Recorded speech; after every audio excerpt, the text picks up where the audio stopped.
Namanya Sari, usia 23 tahun. Ia baru saja diterima bekerja di sebuah pabrik plastik yang terletak di pinggir kota. Lokasinya agak tersembunyi, dikelilingi ilalang tinggi dan pohon-pohon besar yang membuat suasananya terasa sepi dan asing. Bangunannya besar tapi tampak tua dan tak terawat. Dinding-dindingnya mulai kusam dan beberapa bagian atap sudah karatan. Tapi anehnya, produksi di pabrik itu masih berjalan. Dan permintaan produk selalu tinggi. Hari pertama kerja, Sari merasa ada yang janggal. Saat berjalan melewati lorong menuju ruang produksi, ia mencium bau plastik terbakar yang menyengat. Padahal belum ada proses produksi dimulai. Beberapa pekerja lama hanya saling pandang, lalu mengalihkan pembicaraan. Kalau malam, jangan lewat gudang belakangnya, bisik seorang ibu tua yang jadi petugas bersih-bersih. Nggak semua yang di sini itu manusia. Sari mengernyit. Ia mengira itu hanya lelucon khas tempat kerja. Tapi semakin hari, rasa tak nyaman itu makin menjadi. Setiap ia lewat lorong dekat gudang, lampu sering berkedip-kedip, dan hawa dingin langsung menyergap tubuhnya.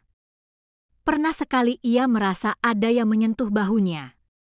Tapi saat menoleh, tak ada siapapun di belakangnya.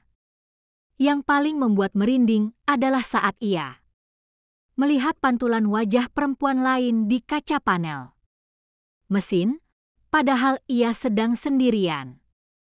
Pabrik itu menyimpan sesuatu. Dan Sari mulai merasa ada sesuatu yang mengawasinya sejak hari pertama ia menginjakan kaki di sana. Beberapa hari setelah bekerja, Sari mulai terbiasa dengan rutinitas di pabrik. Tapi ada satu hal yang terus mengganggu pikirannya, suara tangis dari gudang belakang. Setiap sore menjelang malam, ketika para pekerja lain mulai bersiap pulang, Sari kerap mendengar suara lirih menangis, pelan namun menyayat hati. Tangisan itu selalu datang dari arah gudang besar yang pintunya selalu terkunci dan jarang dibuka. Awalnya ia mengira itu hanya suara mesin atau mungkin hembusan angin. Tapi malam itu, saat lembur sendirian karena harus menyelesaikan laporan, suara tangisan itu terdengar lebih jelas. Tolong, sakit. Sari menghentikan aktivitasnya. Ia menoleh ke arah gudang. Pintu besi tua itu terlihat seperti bergetar halus. Seakan ada seseorang di baliknya yang sedang bersandar sambil menangis. Dengan langkah ragu, Sari mendekat. Tapi belum sempat ia menyentuh pintu, suara tangisan itu berhenti. Hening. Sunyi. Bahkan suara jangkrik pun lenyap. Tiba-tiba, rah! Sebuah kotak besar di dekatnya jatuh sendiri. Sari menjerit, lalu berlari menjauh. Keesokan harinya, ia menceritakan kejadian itu kepada Pak Anwar, kepala bagian produksi. Tapi ekspresi pria tua itu malah berubah serius. Kamu jangan macam-macam, ya. Nggak usah terlalu penasaran sama gudang itu, katanya sambil menatap tajam. Sari makin penasaran.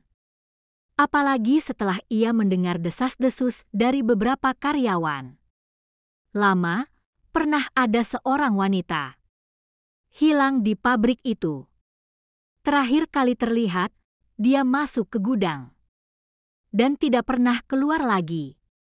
Dan sejak saat itu, suara tangis dari gudang selalu terdengar, khususnya oleh pekerja baru. Setelah kejadian malam itu, Sari jadi sering melamun. Ia merasa seolah ada yang memanggilnya, bukan dengan suara, tapi lewat firasat. Sebuah dorongan yang tak bisa ia tolak. Semakin ia mencoba mengabaikan suara tangis itu, semakin sering pula gangguan terjadi. Sampai suatu siang, saat jam istirahat, lampu di ruang produksi tiba-tiba padam sebentar. Ketika menyala kembali, mesin pres plastik tua di sudut ruangan tiba-tiba menyala sendiri. Padahal sudah bertahun-tahun mesin itu tak digunakan dan dicabut aliran listriknya. Semua karyawan panik. Tapi yang paling terkejut adalah Sari. Karena di layar kecil panel mesin itu muncul bayangan samar seorang wanita. Rambut panjang, tubuh bersimbah darah, dan wajah yang hancur sebagian seperti meleleh terkena panas.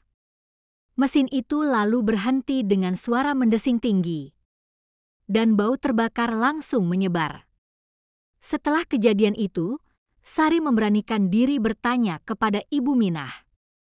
Petugas bersih-bersih yang sering melihatnya termenung. Awalnya Ibu Minah enggan bicara, tapi setelah didesak, ia akhirnya membuka suara. Dulu, ada seorang gadis baru. Namanya Rani. Cantik, rajin, dan pintar. Tapi entah kenapa, dia sering disuruh lembur sendirian. Sampai suatu malam, dia hilang. Sari menelan ludah. Mereka bilang dia kabur. Tapi banyak yang percaya dia dimasukkan ke dalam mesin itu sebagai tumbal, supaya pabrik nggak bangkrut. Katanya dulu pernah mau tutup, tapi sejak itu malah jadi maju lagi. Sari terdiam. Hatinya bergetar hebat. Semua mulai masuk akal, tangisan dari gudang. Bayangan di kaca, mesin tua yang menyala sendiri. Rani belum tenang. Dan kini, arwahnya ingin sesuatu. Setelah mendengar cerita tentang Rani, malam-malam Sari jadi sulit tidur. Terbayang terus wajah samar yang muncul di layar mesin.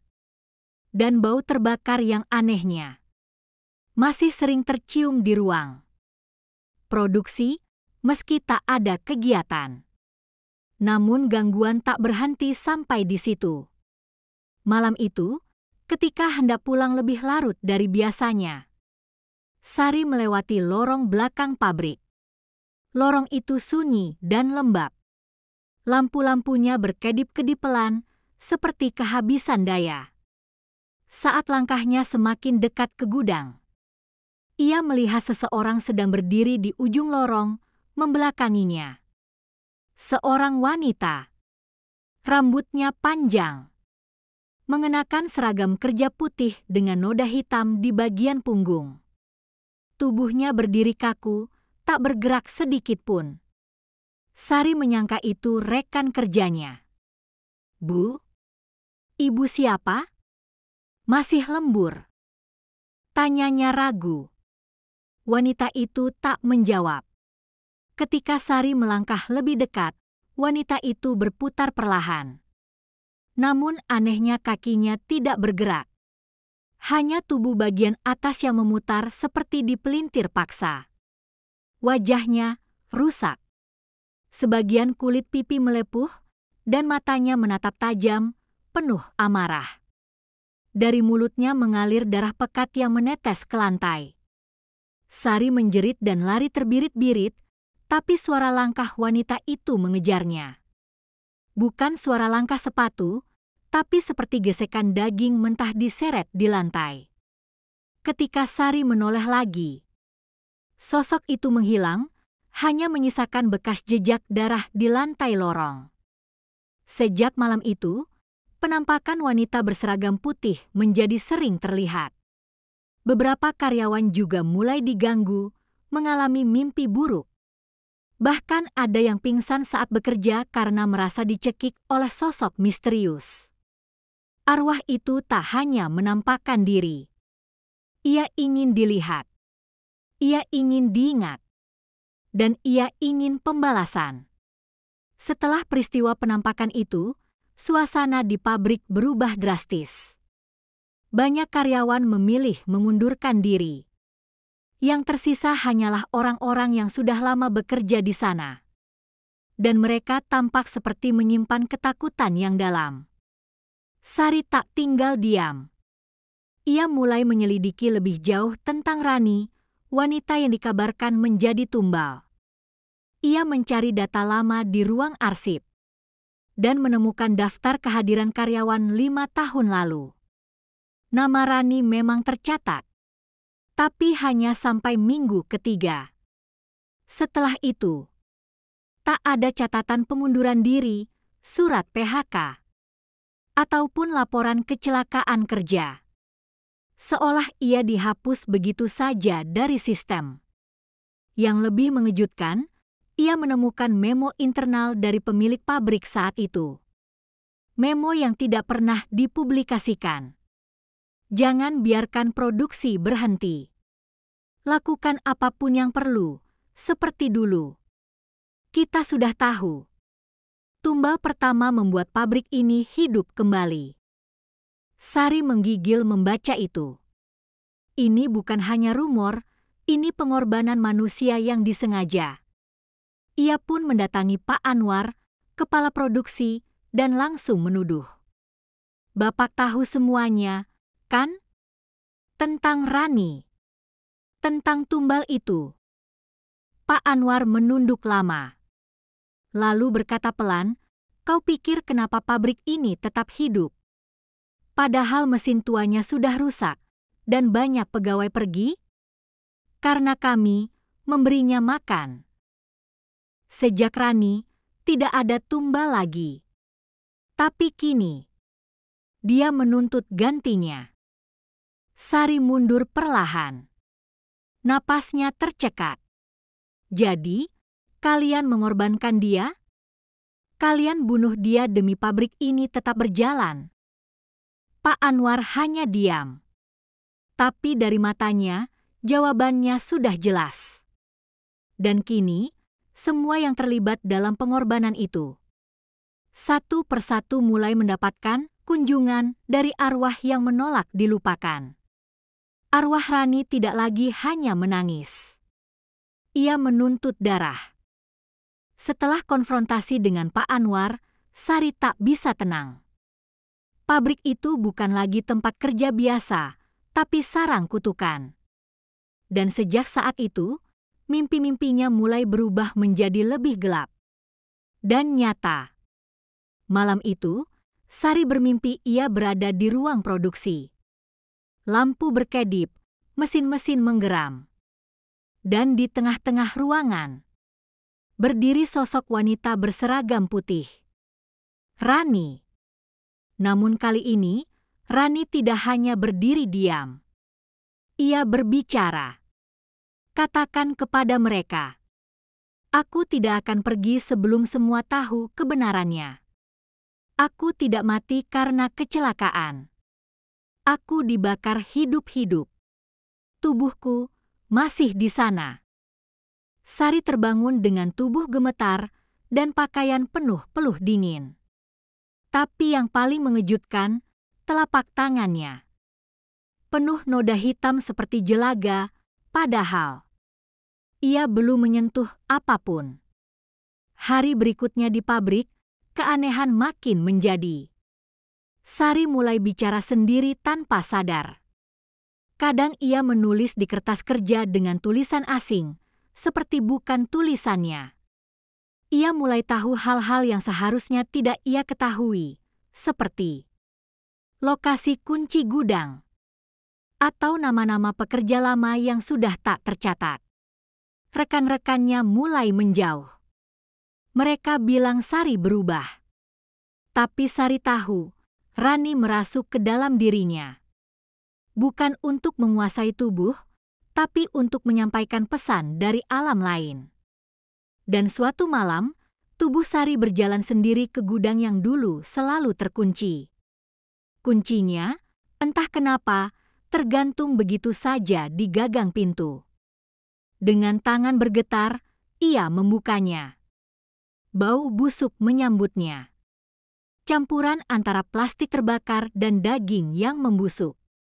Di dalamnya gelap, namun Sari merasa dituntun oleh kekuatan tak terlihat. Di sudut gudang, di balik tumpukan drum tua.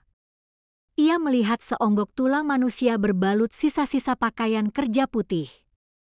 Sebagian tertutup lelehan plastik yang telah mengeras. Itu tubuh Rani. Benar-benar masih di sana.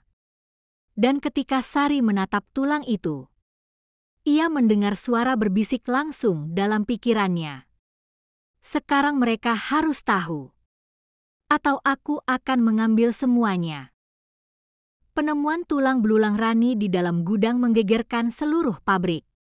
Polisi dipanggil dan jenazah dibawa untuk diidentifikasi. Hasilnya jelas, itu adalah Rani Saraswati, karyawan yang hilang 5 tahun lalu. Namun pengangkatan jenazah itu bukan akhir, melainkan awal dari bencana yang lebih besar. Malam setelah jasad Rani diangkat, seluruh pabrik diguncang oleh kejadian aneh. Mesin-mesin menyala sendiri tanpa listrik. Lampu pecah satu persatu. Suara tangis bergema di seluruh ruangan. Seolah-olah berasal dari dinding-dinding pabrik itu sendiri. Pak Anwar dan beberapa staf senior memutuskan memanggil seorang dukun tua dari desa sebelah untuk melakukan ritual pengusiran. Ritual dilakukan tengah malam di tengah area produksi. Asap kemenyan memenuhi ruangan dan mantra-mantra dilantunkan. Namun suasana semakin dingin. Api lilin padam satu persatu. Tiba-tiba, dukun itu tersentak ke belakang, matanya terbelalak. Kalian bodoh. Ini bukan arwah yang bisa diusir. Ini arwah yang ditanam dengan darah. Saat itu juga, sesuatu muncul di balik kabut asap. Sosok Rani, namun kali ini tubuhnya tak utuh, membara. Hangus, dan matanya menatap penuh murka. Ia melayang pelan, lalu menunjuk satu persatu orang yang terlibat dalam kematiannya. Pak Anwar jatuh berlutut. Ampuni aku. Kami butuh pabrik ini bertahan. Tapi tidak ada ampun. Rani menghilang dalam sekejap, dan satu persatu lampu pabrik meledak bersamaan. Teriakan terdengar di seluruh penjuru gedung. Keesokan harinya, pabrik ditemukan hangus terbakar tanpa ada jejak api alami. 6 orang tewas, semuanya adalah mereka yang dulu terlibat menumbalkan Rani. Sari ditemukan selamat di luar pagar pabrik, duduk termenung dengan mata kosong. Ia hanya mengulang satu kalimat. Dia sudah mendapatkannya. Tapi dia belum puas. Setelah kejadian itu, area pabrik dibiarkan terbengkalai. Tak ada yang berani menyentuhnya lagi. Penduduk sekitar menyebut tempat itu sebagai pabrik tumbal. Dan hingga kini, jika malam tiba, masih sering terdengar suara mesin berdetak sendiri dan tangisan lirih dari gudang belakang. Konon, arwah Rani masih belum pergi. Karena tumbal tidak pernah benar-benar selesai.